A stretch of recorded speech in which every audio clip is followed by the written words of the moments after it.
you don't know me, I'm Stephanie Droker, Interim Deputy Chancellor, and it's my privilege to welcome you here today to recognize these amazing people. Round of applause. You know, it really is an honor to be here because when we talk about our work helping students, working in our communities, and especially in higher ed, we know that we stand on the shoulder of giants, and tonight we recognize those giants.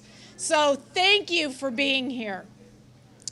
For those of you who don't know, our Emeritus Status is actually set out in AP 7800, and I recognize we have not done this for a while, which is why we have all these wonderful people here today. We've never done it, the Chancellor says. Okay. So this is the first. You are part of the first. But this process is set up in an administrative procedure. And the very first thing that happens is a committee comes together and recognizes the qualifications of each of those coming forward on the list from HR. And so tonight I just want us to take special mention. We have 213 honorees. And these honorees retired from 2015 to 2022.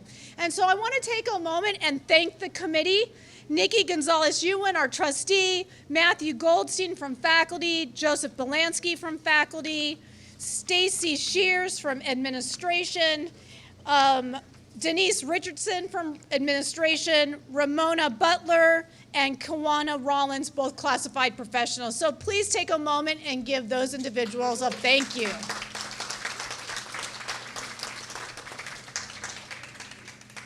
Those that are earning emeritus status get some benefits. One is you get a Peralta ID that states your emeritus status. And some of you have already got them. There's some over there. If you have not gotten yours, the room is set up. You can go over after our program tonight and get yours.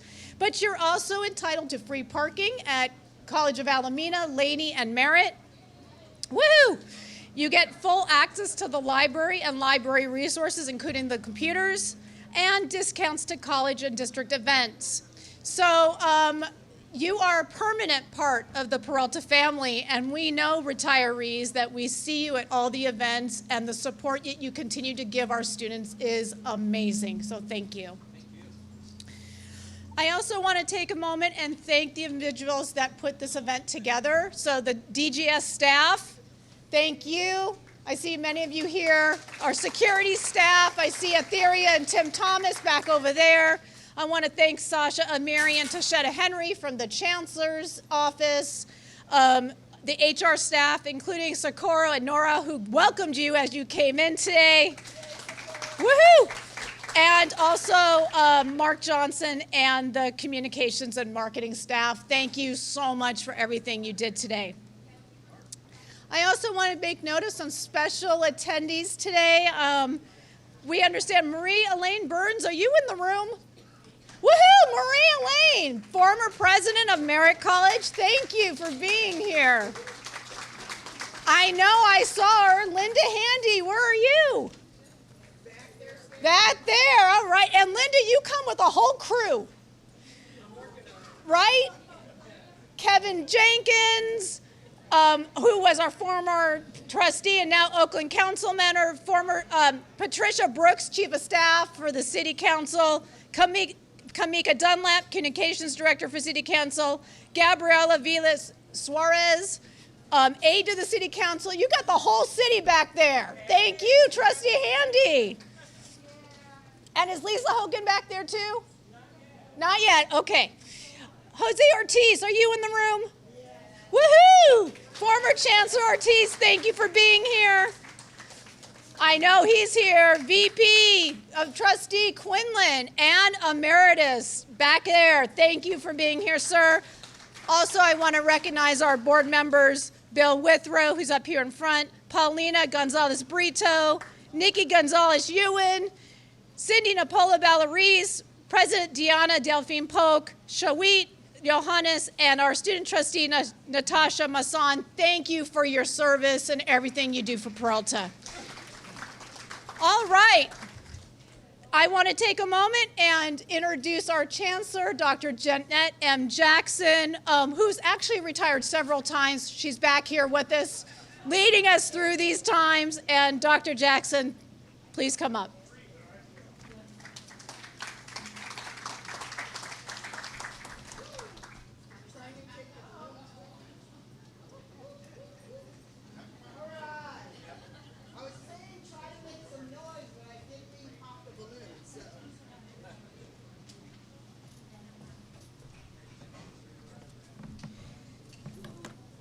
So good afternoon, everyone.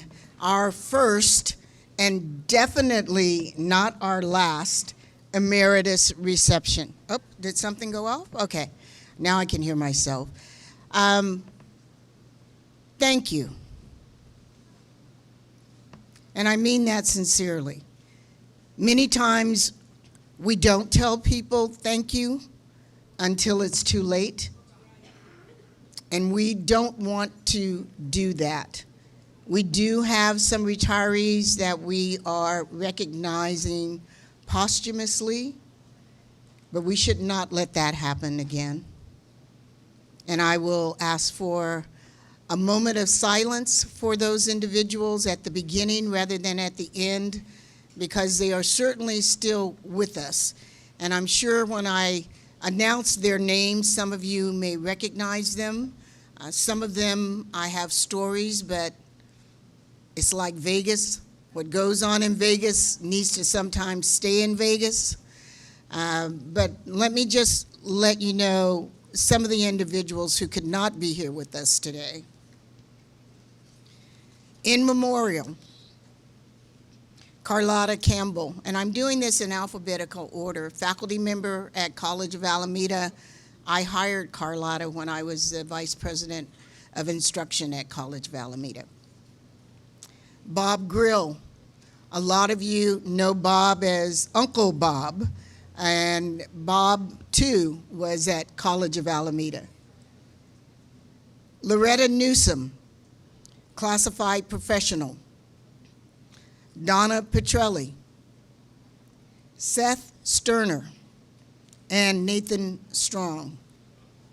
So if we could just give them a moment in remembrance for those that in some respect this was their family,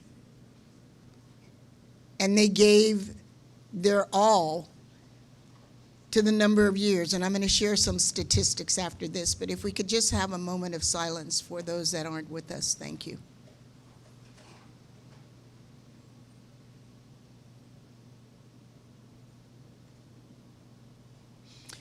Thank you very much.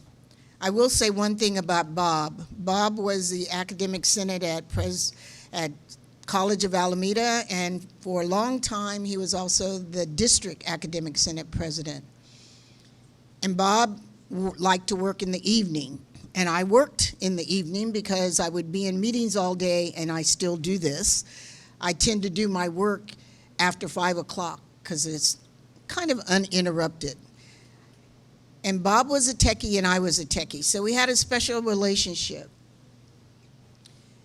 And one night he came over and we were going through some issues on the campus, as we always do, nothing new.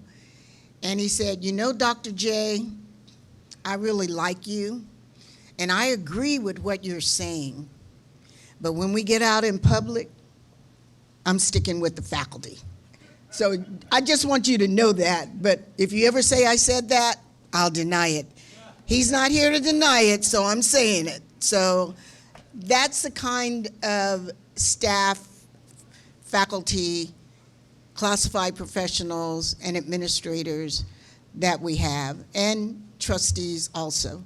So let me just give you some statistics, and then we're going to ask representatives from each of those areas to please come up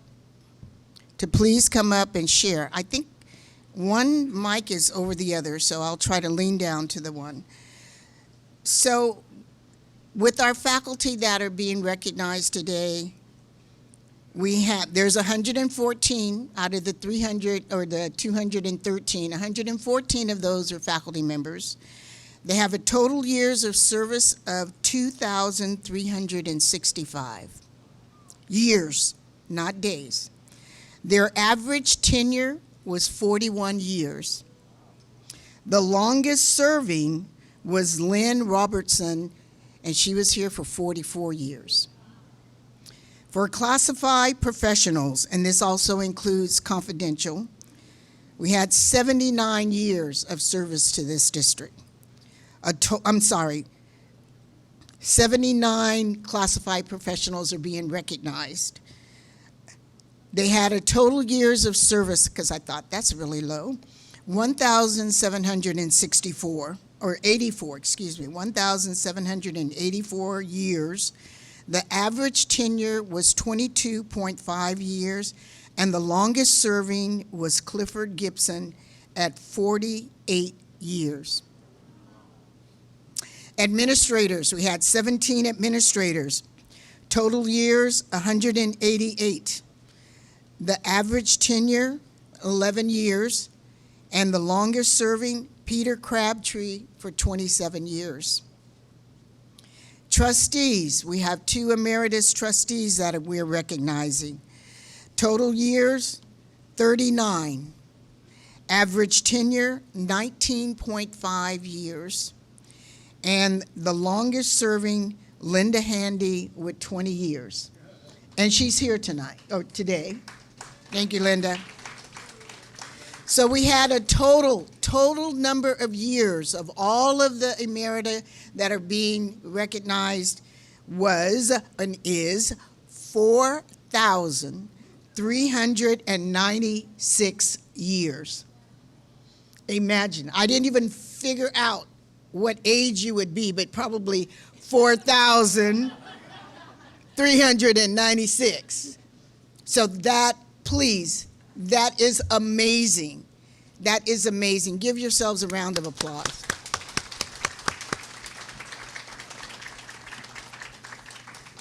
So our program today is, we can't bring up all of the retirees. So what we'd like to do is to have a representative of the trustees, of the faculty, of the classified professionals, and of the administrator. And I'd like to start with our Vice President of the Board of Trustees, Louis Quinlan, who is representing District or Area 3. I thought I saw him earlier. Oh, there he is. Come on up, Louis. And so that I don't have to go through each one, then the next person, I will read her comments. She thought she was going to make it today, but she couldn't. She's a classified professional with 33 years of service. And then we'll go to our administrators, Dr. Detty Del Rosario. And then last, the cleanup lady, always have great comments, and I already told her I'm going to bring her in last. The best for last, right, Linda? We'll bring up former trustee Linda Handy. So we'll start with our current trustee and also a retiree, Louis Quinlan. So come on up, Louis. And then after each one, I will ask individuals to stand that are faculty members so that you can be recognized with a round of applause. And we'll do the same for each of the groups.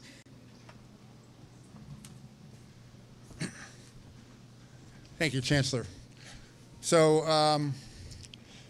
I hate to disappoint everybody, but the best job in the world is a faculty person, a teacher. You know, I had administrators that would fight for us, work on grants, bring us funding, get through hires, classified people that would do all the paperwork, call the district, people at the district responding, pushing through things. And all those things are important and satisfaction, but nothing can beat the satisfaction of a teacher when you're working with somebody, they're busting their butt, trying to figure it out, trying to learn it, and then all of a sudden that aha moment, their eyes pop wide open and they got it.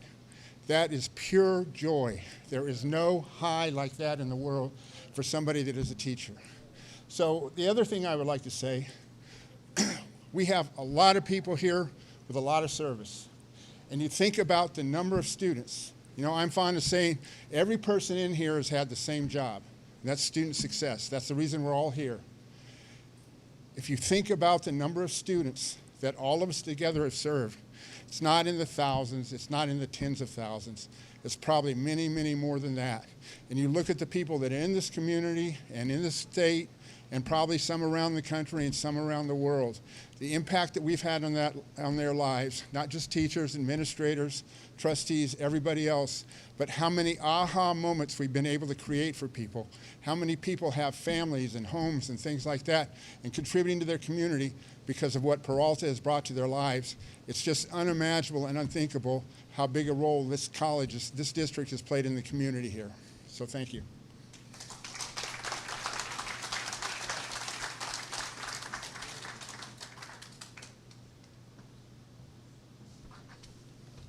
Thank you, Vice President Quinlan. Could we have all of the faculty that are here today? Not all of you are here, I know. Please stand so that we can recognize you.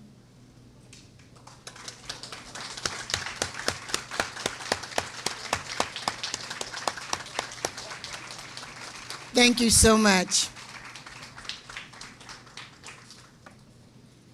As I indicated earlier, Brenda Lewis couldn't be here. She sent me some comments, so I didn't put all of them there. I'm gonna capture a lot of the things that she said. But Brenda Lewis has had a distinguished career at College of Alameda since she was hired in 1988. She was hired as a part-timer, and she worked as a receptionist for the business office. She later moved into the position of full-time staff assistant to the dean and has been in that position for 33 years. She was actively involved in college governance. During that time, she was also involved not only in the campus but also in community activities. And some of you may not know, but Brenda was also an ordained minister.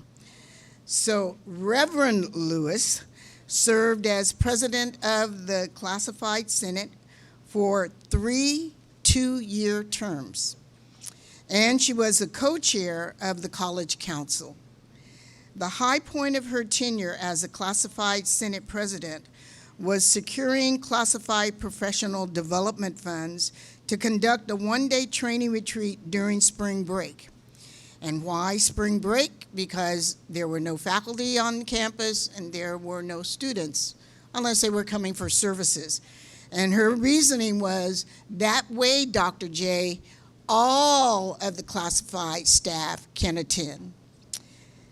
The managers had to stay there and hold down the fort, as we say in the military, which meant that we had to take care of students, we had to answer the telephone and do all the things that our classified professionals did.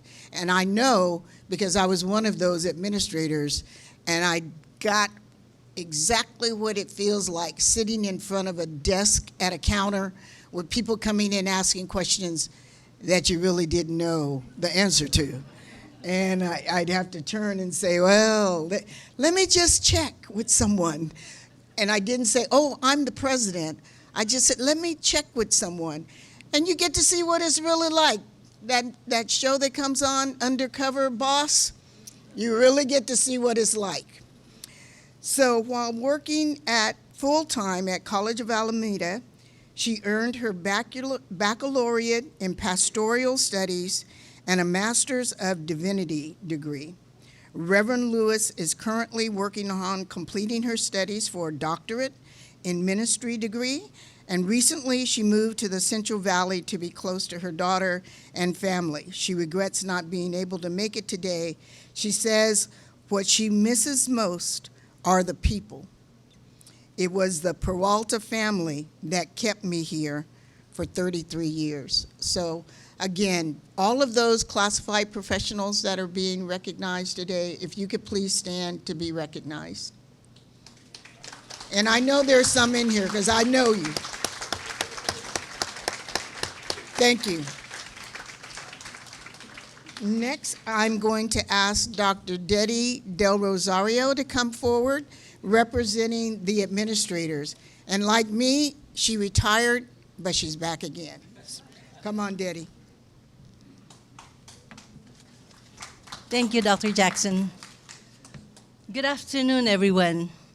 I am so honored, blessed, and humbled to be part of this celebration of people who have remarkable career and accomplishments of the true education visionary. My name is Dr. Deddy Del Rosario, and I started my career at Vista College, formerly Vista College and now Berkeley City College. I started my career there as a college bursar. After 5 years, I moved to the district finance department, where I handle all the budget and FTES. In other words, my primary responsibilities were revenue assumptions and expenditure budgeting. Those were the ones that I always look up to when I reported my FTES to the state. In other words, I was in charge of all the college budget during the time when I was here. At the same time, I was also managing and supervising the accounts payable because a lot of our bills were not paid during that time. Finally, I was able to hire 5 accounts payable technicians and problem solve. Then in 2008, this is the best part, the Peralta District has a cohort with Argosy University where they offer employees from the Peralta District to participate in the doctoral program. We were having our classes at the boardroom every Thursday evening. With that, we were given a 20% discount. During the weekdays, the classes were held here, but on weekends, it was an off-site class, and it was done in Argosy at Alameda. So because of that, I was able to get my dream come true, my long, long time dream to become a doctor. And because of Peralta, I became a doctor. At this point in time, I would like to acknowledge my mentors and my supervisors who supported me at the time to pursue and to continue on with my doctoral degree. And not many of you know, but our very own Chancellor at this time was one of my mentors who was so generous and so supportive of everything that I come to her for and ask her for support and ask her for advice if my patients are getting low and I'm trying to go through, but then I'm losing my hope. And that is Dr. Jackson. Thank you, Chancellor Jackson, for all the support that you have given me. And finally, I am now Dr. Deddy. Thank you for that. Becoming an administrator from being a classified staff was an easy transition for me. I'm not bragging, but because Peralta gave me many opportunities to become a leader. Leadership training in-house and outside, the budget conferences and seminars that were available to us, participation in shared governance committees, working above and beyond the job description with willingness to do beyond that and willingness to cooperate with all your help, with everybody's support, you got to get it. My dreams, my opportunities were just right there before me. Peralta has helped me a lot.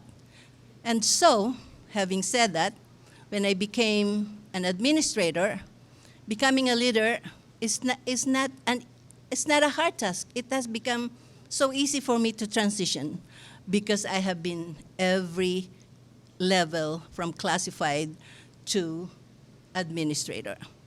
Before becoming an administrator, little did I know I was leading with influence.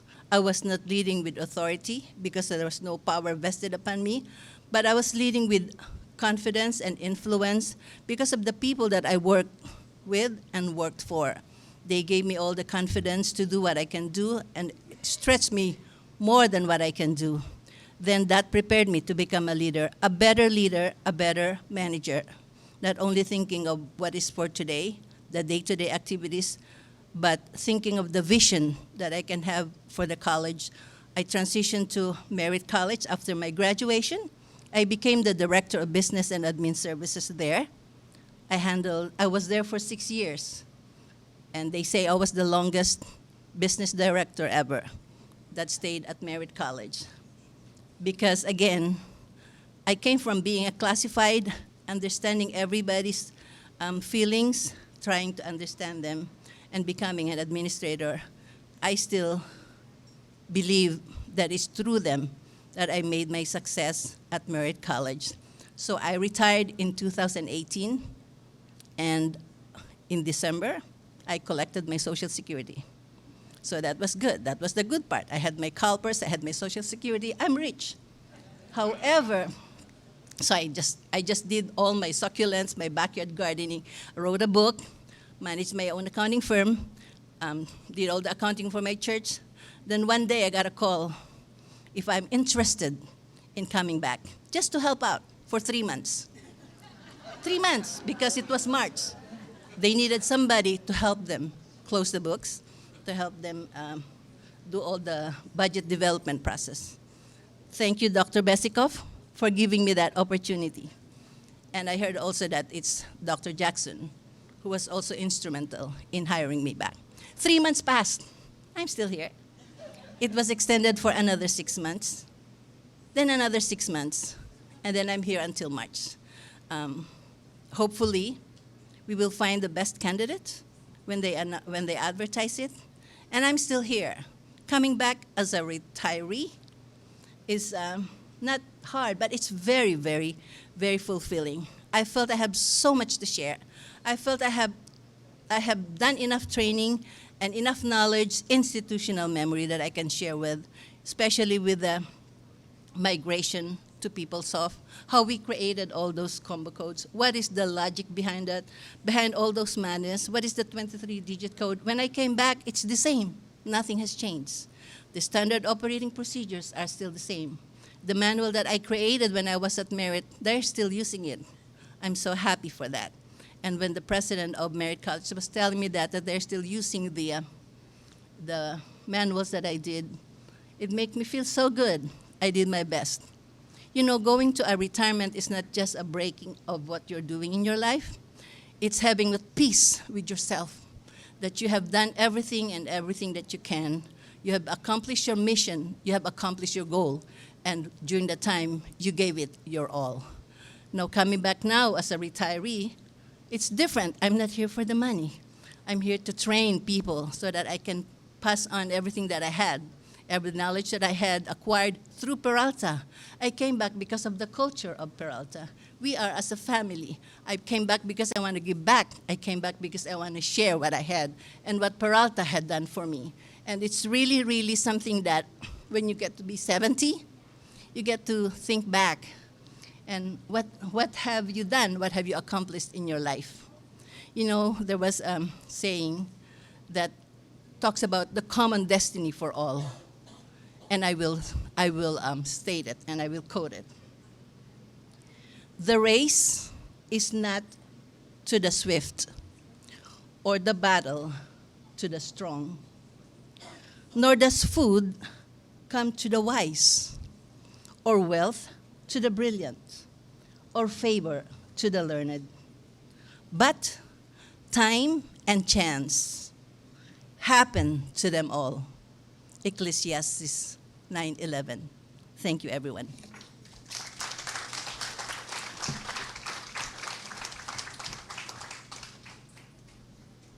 Could I get all the administrators that are emeritus if we stand?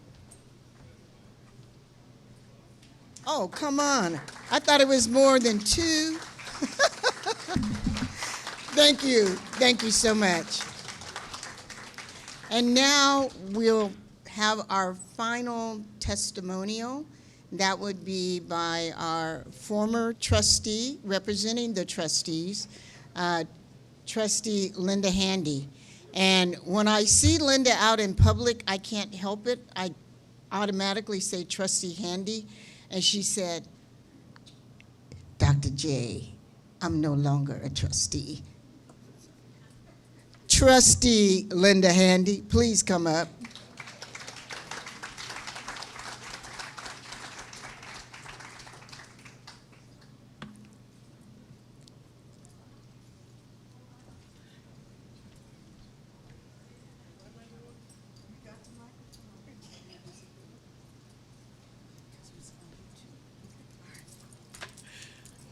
Hi, everybody. It's interesting to hear that I was the longest serving trustee. It felt like it was longer than 20 years. You know, as I look around the room, it's like all the memories.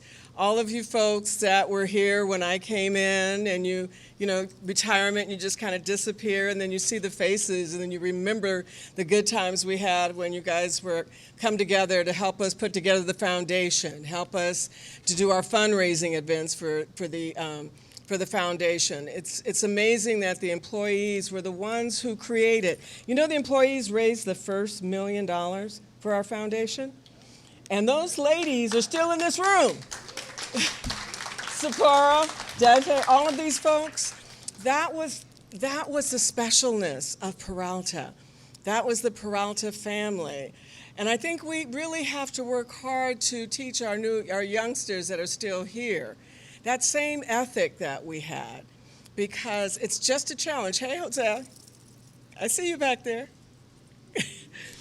Yeah, I think that we really need to come back and mentor. I know the state of California determined that some of us were made trustee emeritus for the California Community College system because they realized they wanted us to come back and mentor the new trustees and help them to understand and navigate the system. And I think that's really good. Here, emeritus here, because some people retire from Peralta and never leave. They're always right back here, Dr. Jeanette, you know, Carmen, you know. I think that also we need to look at the strength that we have within the organization to help mentor and pull us through. We've got vacant positions that need to be filled because okay, retirees, how many of you are complaining about benefits and getting through to somebody on the phone? You know, we need the skills that some of you had. And so I think you just need to keep in mind, sometimes you might be able to offer a hand, offer assistance, and just let people know how we used to do it before. We all got together and we made it happen. And an interesting tidbit, after we hired somebody to do the foundation, we lost the first $1 million at the staff. We ended up just paying it in salary. They weren't as dedicated as the employees that were here.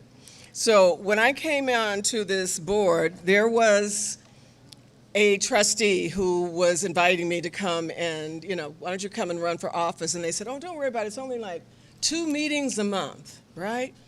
And here I am, a single mom with a high school kid, which you know what that means.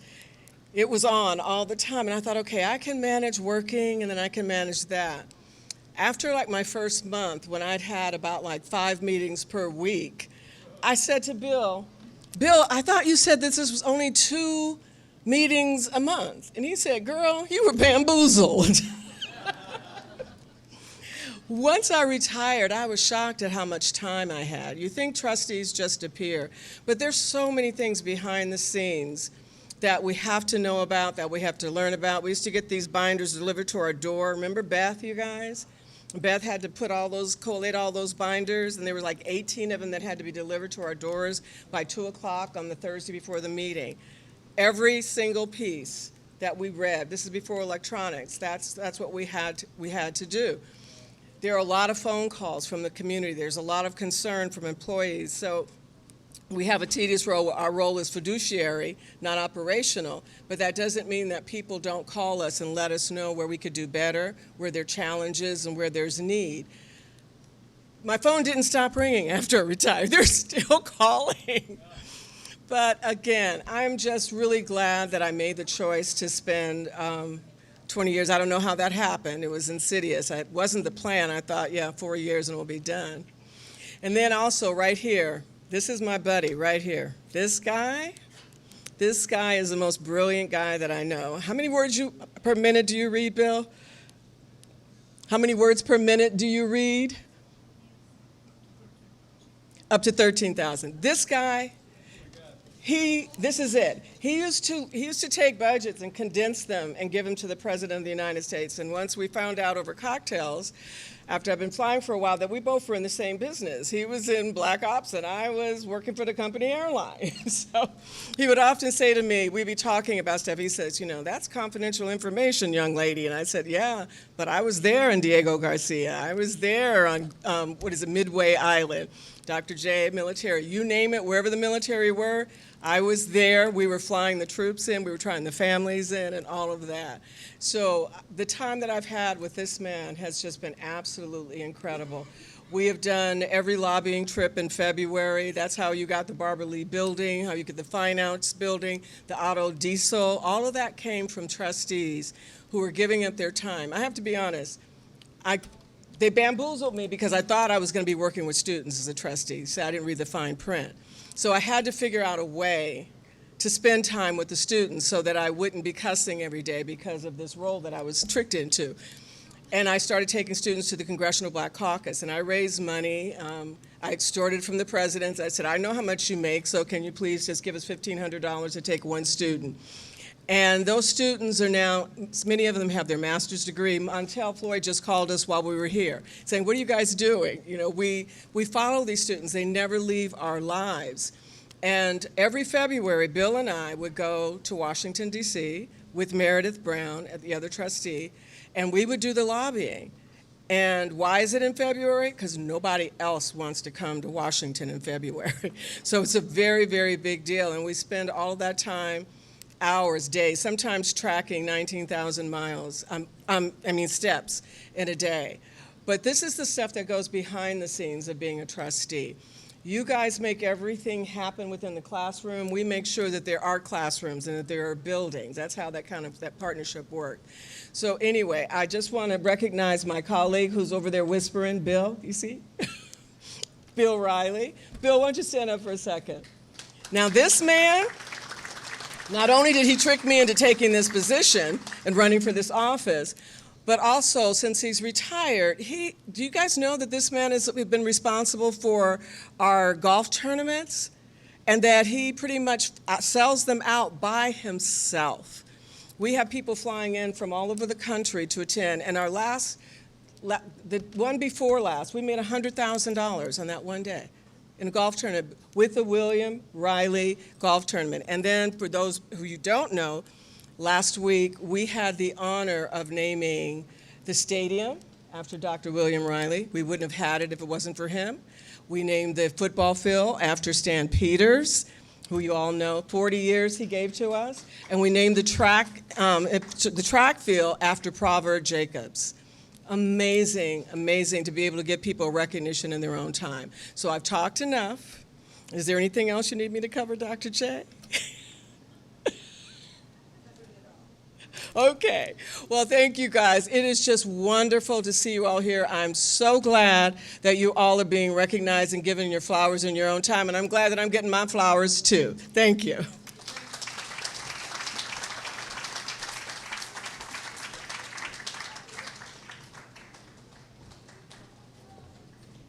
So thank you, Trustee. We can't recognize everyone. I would love for many, as I was signing, and believe me, President Delphine Polk and I signed wet signature every one of your 213 certificates. We could have got a stamp and just ran it through. We could have done it on the computer, but it doesn't mean the same to me if I were the recipient. So thank you, President Delphine Polk. She said she got a hand cramp, she had to stop. I kept getting interrupted, so it took me all day to do it, but I started in the morning, and by the end of the day I was done. I did have an individual who asked, just to make the last comments, I've known her for years. I was here in the district for almost 10 years. She was here before I was here, and then she left, but she was the longest serving benefits person. And for those of you that are retiree, you know we've been having a little issues with moving to a new plan and making sure that it's smooth, and there's things that have fallen through, and that is on us. But it's because we haven't had someone like her in that office that took the time, that stayed with us, who made those personal telephone calls to say, I heard you. I'm just busy right now, but let you know that we're going to take care of you. I made a promise to the board that we would do that, and we are, but I would like for her to come up, introduce herself. Some of you might even recognize her. Come on up. Thank you so much, and it's maybe the hair you don't recognize, but I will consider myself retiree at large, maybe not classified, maybe not manager, maybe not faculty. However, in the 14 years, as Dr. Jackson has said, as sitting benefits manager, that was actually about 30 dog years, because I believe I brought a lot to the table, but I also took a lot away in terms of experience, in terms of how to service a large district, and to how to hold our partners accountable. But there's some key takeaways I just wanted to share with you. To piggyback on Trustee Handy, the Benefits Office here at Peralta also supported the Congressional Black Caucus and sent students to hear more about how they can make a difference based on their education and what they could bring to the community. I also want to mention that Dr. Jackson was one of my first proponents of wellness at the campuses. As some of you may have known, we did benefit fairs, and I'm sure that they weren't virtual, they were in person. And the one time I remember coming and needing a champion to get people to do exercise, I should say, I believe in the restaurant or cafeteria, she was a champion, bringing folks in. We were jumping and jacking. So thank you for that support. Well, wellness runs through your veins. And finally, I want to also, take pride and share the pride that I have in empowering each of you to make decisions that would affect you and your family. One of the core tenets I have taken with me and have brought with me is to empower, give you the information to make informed decisions and not make the decision for you. So I promised Dr. Jackson a minute or less. I'm staying with that. But the two things I do want to mention, that banner on my left, which is hanging up in the information underneath, that was one of my brainchildren. The forms, if any of you are retired and have to fill out a form because you may not be as electronically adept as the world thinks you are, that form was mine. And there are other things that I do take credit for, but it was only because of the feedback and cooperation from esteemed people like you. So thank you again, Dr. Jackson. And yes, my name. Well, it depends on who you ask. Sometimes it's that darn Jennifer, or Jennifer Benford Seibert, or Jennifer Benford. But I answer to them all. So thanks again for the opportunity.